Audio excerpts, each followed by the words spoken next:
We're going to welcome up our next panel and keep it moving as quickly as possible. The panel will be moderated by Jason Moscovici from Robic, a law firm in Montreal. Jason, welcome. He's not only a lawyer, he's also a biochemist, the biochemist lawyer. As well, we're going to have up, I shouldn't have done the stretching. I knew it. I lost the room. We're still going to keep it moving. I'm going to keep talking until everybody quiets it down. We're going to welcome up, Brian Coots is coming back up. Paul Peterson of NextLeaf Solutions, he's the CEO. Thank you, Paul. Joel Sherlock from Vitalis Extraction Technology. Thank you, Joel. Bridget Simons of Pasha Brands. And Brian Coots is coming back. He's just going to stay here all day. You guys are set? Yeah. All the mics are on? Great. Thanks, Steve. Great, thank you. Okay. The name of the panel, Extraction, Testing, and Tech, oh my. Little homage to Follow the Yellow Brick Road and all that jazz. Thanks, everybody.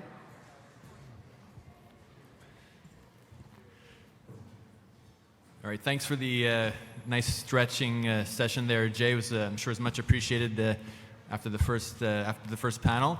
Listen, I'm Jason Moscovici. I'm a biochemist and attorney from a law firm in Montreal called Robic. We do a lot of intellectual property work for the industry, and I actually am really stoked right now because normally when I mention my background in a dinner party setting, eyes kind of sort of glaze over, but in this context it seems to get the conversations going. So happy to be able to contribute and get these wonderful panelists talking about something. I heard a rumor that in the next couple of weeks Health Canada is going to start authorizing new cannabis products. Don't take my word for it, but so that obviously brings the discussion around extracts and testing. Obviously, there's some stories in the news too that brought up a renewed interest in, again, the concentrates, the oils, extracts, as well as the testing required from an analytical perspective. So we're going to delve deep into that today. So let's get right to it. With the new product categories entering the Canadian market in the coming months, all eyes seem to be on the extraction sector and the need for proper standardized testing. But before getting to that, why don't we start at the beginning? I mean, how did you guys get into this space, and why? I guess I got into the space in 2013. I was at Peace Naturals, and when we were bought by Kronos Group, exited and started this company, NextLeaf Solutions, and our focus since day one has been developing intellectual property around the extraction, purification of cannabinoids. We've put together a portfolio of 8 issued and 31 pending patents around industrial scale extraction and purification. Joel Sherlock. We got into the space on the finance side, became a landlord to some cannabis companies, started financing equipment, and then we started a company which manufactures extraction machines. So we're the largest producer of CO2 extraction equipment globally for hemp and cannabis. The company's called Vitalis. So. Bridget Simons. I'm an analytical chemist, and I worked in regulated food testing and environmental testing environments. I'm a mass spec expert, and I saw the market coming to a mandatory requirement for analytical testing for quality control and assurance. And I have an acumen for kind of tech implementation of how we're going to get data, large data sets, into usable, meaningful information for farm cultivation and distribution. Perfect. Brian, we heard from you in the previous panel, but if you want to maybe add a little bit. Yeah, so we're just excited to learn more about the extraction and to test for these guys. I believe it'll drive a bit more testing. Although depending on Health Canada rules, that'll ultimately decide. But before we also address, I guess, what's pushing the industry forward in that regard, why don't we also give a snapshot as to what the extraction and the analytical testing industry was like at the beginning? Can you guys speak to some of the technical hurdles you had to overcome to, drive into the space? I think what we're seeing now is a focus on post-extraction and purification. When Canada allowed cannabis oils back in 2015, it's all about making Health Canada compliant, maximum 3% THC oil. So you could use bubble hash and more crude extraction methods. And I think now with edibles and vapes and beverages, it's forcing companies to look at how do you get to that high purity molecule, and obviously standardization and dosage is now so important, and obviously getting products approved by the regulators to get onto store shelves is what it's all about now. And I don't know, Joel, on the equipment side, were there some, I guess, technical tweaks that needed addressing at the onset? Yeah, but what Paul is saying is totally accurate. I mean, now we're starting to see more potent products, and especially with the recreational market, there's a lot of lessons we can learn from U.S. operators. I mean, the challenges when you're making 100,000 vape cartridges a month, or liters and liters of beverages, you start to find different bottlenecks, and testing larger batches, really, throughput, extraction, quality, all of your capacity gets tested. I mean, it's a whole different litany of challenges. And on the testing side, I mean, obviously there's Health Canada mandated analyticals that need to be done, but there's also some things that the industry is looking at. I don't know if Bridget or Brian, you can maybe walk us through, from the beginning to today, basically how that's evolved on your end. Yeah, sure, I'll start. So Pasha Brands acquired 7 prohibition brands that were operating in the gray space, baked edibles being one of the primary bakeries putting edibles into at least the consumer's mindset before legalization, and now we've had to migrate them over to a legal framework. And that company had 63 SKUs. And with a blanket quality approach rather than a specific validated quality approach for each specific SKU. And so one challenge that I am identifying is how do we actually go back now and validate product development when they were so successful at selling, in some months, $500,000 worth of, we'll call it adult consumable chews, chocolates, cookies, etc. So the new edibles framework is actually rewinding product development in a lot of ways. So that's looking at inputs, testing the inputs prior to ingredient analysis. That's looking at matrices across the food industry, and we'll call it maybe even topicals industry too. Pasha has a few topicals brands. And then going back to real research and development in the analytical laboratory. So how do we measure potency? How do we measure contaminants in backgrounds that are not yet identifiable to look at these levels that were required by Health Canada down to parts per billion? And so we've really had to work with lots of labs to tackle 63 products like this, and go back to kind of mass spec analytical development to identify indicators of risk, contamination, so that products can still move through the commercial spaces. So it is not an easy task to handle the new regs, and it is not an easy task to have laboratory partnerships that have to really revalidate a lot of methods past flower and now into all these different substrates. So that's from my perspective. Perfect. Brian? Yeah, so definitely the R&D part of our business has just taken off with the edible space, right? Because we're having to validate all these different matrices, right? Like we've got non-alcohol beer and wine, there's like a protein powder, there's, granola bars, brownies, gummies, all that stuff. So, can we try and group some of those together? Hopefully, maybe not, depending on the regs, but so that's what we're working on, and we've had to buy extra equipment in the lab just for R&D, and that's all those guys do is R&D for that market for sure. But on the extraction side, trying to figure out some of the concentrations, like if there's some contaminations, will it pull out, and we're learning that with you guys along the way. So if you have any comments on that. Contaminants, I think, that's the billion-dollar problem that no one's really, focused on and talking about is they're just the level of, pesticides that you've got to be operating at, or thereof. And now with outdoor cultivation, it's going to be really interesting to see, who's able to get through that biomass without having an issue of contaminants in the final product. Because that extraction process it's concentrating everything that's in the plant, right? There's no way to just reach in and only grab the CBD or only grab the THC. You're step by step removing, you concentrate everything, and then you split it apart. But especially with the outdoor and in the large hemp fields that we've seen in Europe, you start to get heavy metals. You can pick things up from the water, and then ultimately having the visibility from the testing labs is paramount. So, I mean, we've heard inklings about it too, this emerging international market, as well as, I guess, and it was touched upon in the previous panel a bit too, but this kind of perceived lack of harmonization, which on the one hand drives collaboration too between a lot of the moving parts of the industry, but at the same time it's also kind of frustrating for a lot of those moving parts too, because they end up bumping into each other because you get into this whole question of standards and so on.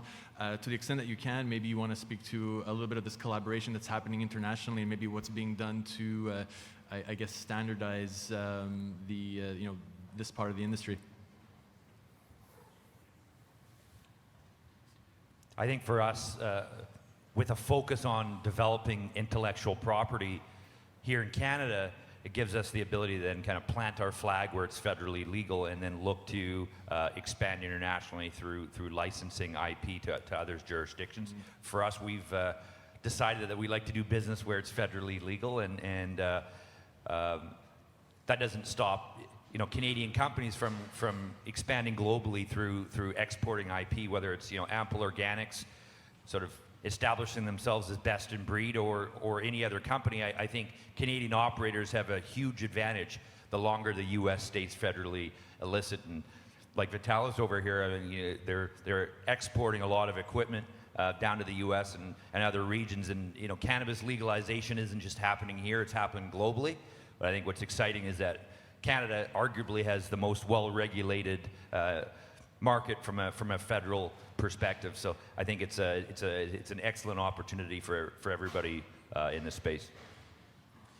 And looking at the medical framework that's coming together in European markets and driving a lot of our Canadian LPs to step up and get to that EU GMP level. So, rebuilding facilities, a lot more documentation, a lot more controls, consistency. I think that market and the possibility that's there is really driving a lot of innovation in this market, which is exciting. There is a illicit market in every single country almost. We just can't really forget that. And there will come a time when federal legislation turns on some form of decriminalization, legalization, medical use authorizations. And that illicit market will start to creep in every country. Craft cannabis is everywhere, and it will start to make inroads internationally. The technology that we can set in Canada will then enable all regions around the world to start being able to produce cannabis and extracts domestically. And they are going to need technology that has been tested in a runway that we have here in Canada. It is not economical for Brazil to import in CBD from other countries. Patients there are growing in number, and it's too expensive for that community that has socialized medical care.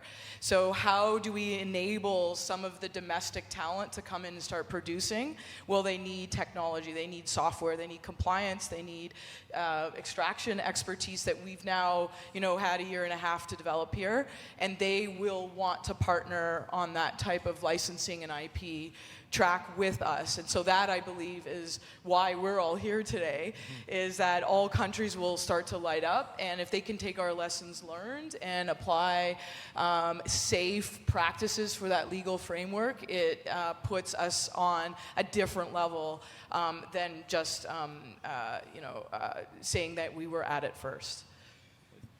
And on the testing side, standardization of testing, right? That has to happen. We need to get better as a group in Canada and the world. So on the world, we're going to be EU GMP hopefully early next year. So that's on the world side. We've been involved with some R&D projects in Germany and Europe. So that's we've got our finger in the waters over there. On standardization, I mentioned the C45 Quality Association. So Keystone Labs from Alberta, they kind of spearheaded that project, and then we got involved in our platinum sponsor because we believe so much in it. But that'll provide the standardization. So there's working groups in that. There's a lab group, there's a compliance group, there's a technology and a communication group. So that's going to gather the QAP professionals across Canada, and hopefully we can help the rest of the world out with standardization and QAP compliance and help everyone.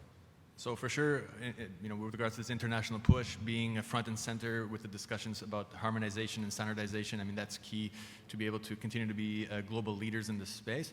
But Paul mentioned something too that I find is not typically Canadian, which is this idea of actually exporting IP versus importing it. In Canada and the other industries, we're actually really used to importing IP that's being developed elsewhere, and that's just sort of kind of pervasive in our corporate culture. And we obviously for someone like myself, every time I hear someone saying developing, in-house IP and then establishing a global strategy to export it afterwards, it serves many purposes, and I'm kind of wondering if, to the extent that you can speak to it, I mean, what layers of IP are we looking at right now that seem to be of interest globally? I understand the confidential stuff, you don't need to speak to it, but insofar as it fits in to basically how the extracts and testing market's looking to evolve, do you guys have any comments on that, how IP seems to be evolving globally in this space? I mean, I think the product market is evolving so quickly, and then the innovation on the equipment side at least has to follow in order. Again, as we talked about before, those bottlenecks, and as John was talking about on the previous panel, our customers are really the best information sources there. I mean, as we charge out and develop this market, they're running into problems, and then as a partner and equipment provider, we have to solve those problems for them. So there's lots to do in software. We will never be perfectly risk mitigated in our current software offerings. I have the responsibility of bringing lots of product categories to market, and the software traceability, quality assurance. How does someone do quality assurance in minutes or hours rather than days to release inventory or to clear supply chain input? So I think there is IP that is going to be further developed, actually with a lot of speakers that you have here today, on how supply chain management and vendor qualification brings a risk-adverse economy, but allows quality assurance professionals to make decisions with accountability and in the rapid pace of which we need to bring the products to market. So from my perspective, Jason, like the software tech for QA will have to evolve, be faster, because the consumers need the products, and we cannot have them sitting through a quality assurance review longer than necessary, just because we're missing the tools that, say, pharma or food had already developed for long back. There's lots of IP, different parts of the supply chain. When we started our company, we said, let's only focus on one part of the supply chain. So our focus has been developing IP on the process to transform low-grade biomass into that high-purity molecule on an industrial scale. We think that IP protection globally, not just in Canada, not just in the U.S., allows us then to secure, technology and innovation that we've made in Canada here, and then as markets open up, be able to either license or expand globally. I think, as Joel mentioned, the idea of solving problems, that's what it's all about. At the end of the day, especially on the extraction side, we see a lot of cultivation, but there's only maybe 8 to 10% of that cultivation material there's enough processing capacity for in the system. So how do you push more molecules through? How do you be able to extract enough of that biomass to really meet the market demand? that's sort of what we're seeing right now, and that's where the biggest need for innovation is. You know, Bridget mentioned about speed, and when a sample comes in our lab, we have an advanced laboratory management system software. So, you know, when the sample comes in, it gets barcoded. You know, some goes for potency, some goes for micro, et cetera. It gets divided up around the lab. And then the minute what the results are done and checked off by quality control, right, that goes out to the customer. So, you know, that's going to help the QAP, you know, get the printing done and what have you. So that software and the partnerships between different technologies is so important for the overall growth of the industry, for sure. You know, like I say, on the world level, the EU GMP is kind of tightening things up, but on the lab level in Canada, you know, standardization through the C45, it will happen, and it'll be a good thing. Yeah, and the path to ISO certification is already been laid. This is not fundamentally new. We do need to get guidance on how to have our documentation in line for ISO 17025 and these accredited agencies. We also need more standards, analytical standards, the actual reagents that classify, you know, up to like 100 terpenes, up to 16 or 17 phytocannabinoids. Those need to come to the global trade. So if your technique goes to Germany, for example, for lab work, that, you know, the Germans have access to the right standards to build the methods with. So I think from the global testing space, we see the path. We do need more tools to get there, but you know, it's exciting that, you know, your lab systems, your efficiency-seeking operations will be of big demand in the other jurisdictions as their supply chains starts to, you know, accelerate. Here's a part I actually love a lot when doing these types of events. In terms of bad science, we're going to change gears a little bit. And are there any like urban legends or myths that you guys want to maybe address in terms of a lot of the bad science that's floating out there? This is pretty much your opportunity to get things off your chest and maybe sort of, I guess, nip it at the bud directly. Okay, I can start. There is still this skepticism over laboratory accuracy. How do I get variable results from sending my samples out to various labs? And there is variability in analytical testing. It happens in every single industry. I mean, drugs didn't stop coming out of Pfizer because their contract labs showed, you know, under 10% variance in results. So the analytical variability in the flower is high because it is a biome and it does change as its own being. So there is analytical variance. We just have to get past that. But then it comes to how do we actually do lot release? How do you design a lot release sampling plan? And how do you have the documentation traceable and defensible in your own systems?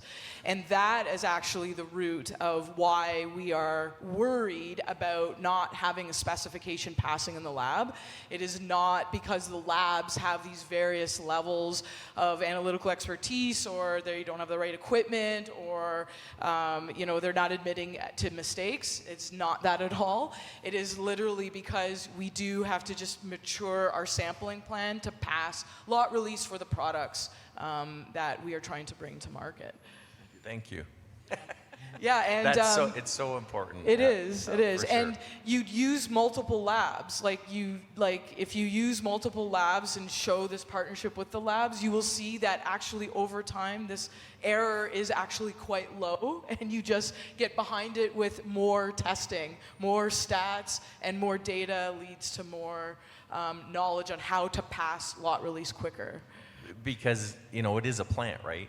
It's not like you're manufacturing something and you have specific, tolerances, fine tolerances, right? It's a plant, and with temperature, with drought, with nutrient levels, it can change. So, yes, thank you, Bridget. I think for bad science, I'll jump in and maybe highlight the stuff that's going on in the United States about the vape crisis. And I think it's very interesting. I seem to be getting asked this question a lot. How do you think this is going to impact 2.0 products in Canada?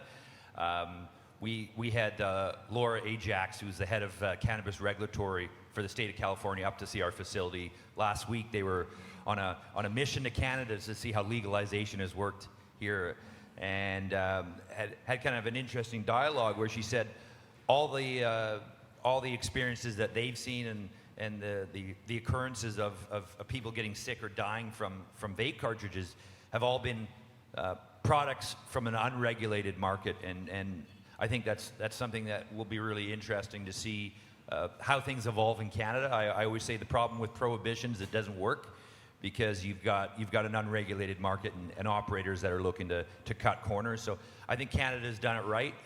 It'll be really interesting to see how long it takes Health Canada to kind of roll out some of these products and allow producers to bring vape carts and some of these other 2.0 extract products to market. Great. Joel, I don't know if you have anything you want to get off your chest? Well, I'm glad Paul brought it up for sure. I mean, that vape side it's been an eye opener to look at how unregulated products get into a market, how there is a black market in every single and prohibition of a product doesn't stop consumption of it. So the states that now have banned vapes, and I hope Canada doesn't slow down that program, because that really just fuels the black market, right? I mean, these products are being made, they're getting consumed. We should control them, test them, have them extracted with clean methods, not adding products that are untested or unknown, like vitamin E acetate, right? I mean, it's terrible. So I was just going to say, it's kind of like the prohibition of alcohol. If you remember when booze was illegal, there was all this, what they used to call bathtub gin. So all these hillbilly chemists making unsafe liquor that made a whole bunch of, thousands of people go blind and worse. I think similar, so hopefully there'll be a legal alternative that's safe and on store shelves for folks in Canada here. We often talk to the growers, start clean and stay clean. So, you test your media, you test your soil, you test your different products that you're using on the crop, right? Because if you know that there's no pesticides, no heavy metals, no, bad things in there, you've eliminated some of your issues, potential issues. So, and the same with the vape cartridges, right? You can have a great liquid going into that cartridge, but maybe the cartridge has issues with it. So you have to test each and every piece of the puzzle. Yeah, and you have to be prepared for the budget to do that. There's cutting corners on hardware. The consumer doesn't want to spend more than $50 for a vape now, and the reality is of it, the supply chain needs to come up to a premium so that we have our budgets to test, qualify, and then acquire like 8,000 units per month of the right vape cartridge that is passing with the right childproofing. You can see the costs get crazy. But the truth is, it is not a cut corner situation for safety. And I think that's where the U.S. kind of faltered, is that people cut corners and they wanted to get out the products quickly. So that mindset in Canada will change, and the consumer won't mind spending $60 if they know that it was well-tested, well-validated products. And we're welcoming, new technology, right? So a lot of the testing, potency, heavy metals, pesticides, right, we can do in 2 to 5 days. Now, micro is a different animal, right? So if we can, find some new testing equipment, some new science out there, maybe PCR, if I could, tie in PCR and with some data into plant tissue testing to look at the nutrients in the plant, there's so many cool things we want to work on, so. Perfect. I think we're pretty much wrapping up in terms of time. Listen, here we have industry folk actually advocating for a regulated industry and are happy that those regulations are in place. So I think that deserves an applause right there. So thank you very much to Paul, Joel, Bridget, and Brian. And Jay, we'll throw it back to you.